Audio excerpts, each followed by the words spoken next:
When I was a little girl, my parents took me to visit my grandmother. She lived in a little village in the countryside.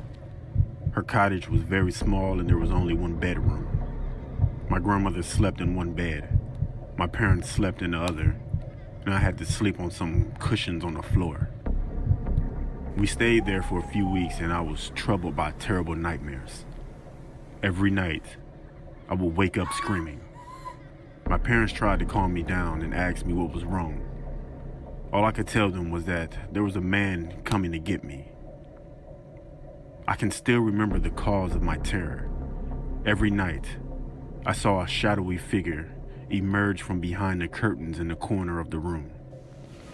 He was a pitch black man. All I could make out was his silhouette. He was tall and he was hairy. I would watch in horror as he came crawling towards me with a sickening slowness. He came up to me and he whispered something in my ear.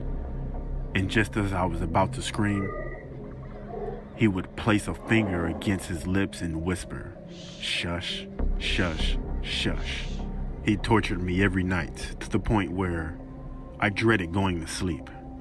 As time went on, he began to appear not only at night, but also during the day. One evening, we were all watching TV in the living room, and at some point, I happened to glance to my left. The curtain slowly drew back and I saw the man standing there, staring silently at me.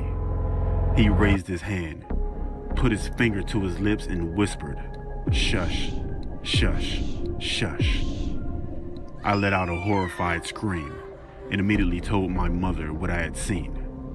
She got up and went over to the curtains, pulling them back and forth, showing me that there was nothing there. But of course, by then, he had already disappeared. When the holiday was over, we went back to our apartment in the city and the nightmare stopped. After that, my grandmother would always come visit us. So we never went to her cottage on a vacation again. As time went on, I stopped thinking about the man and eventually forgot about him altogether. One summer, when I was 13 years old and my little brother was 5 years old, we went to stay with my grandmother again. My parents were in the kitchen, having a cup of tea with my grandmother. They asked me to get my little brother ready for bed. When I was preparing a mattress on the floor for both of us to sleep on, my little brother was sitting on one of the beds. I noticed that he was being usually quiet. When I looked up, I saw that he was staring at something. "What's wrong?" I asked. Then suddenly he jerked his head around and looked at me, his eyes wide with fear. He looked at me, pointing at the curtains. The shush-shush man is standing there. Needless to say, my brother and I spent the night sleeping in the kitchen, and we never went to visit my grandmother's cottage again.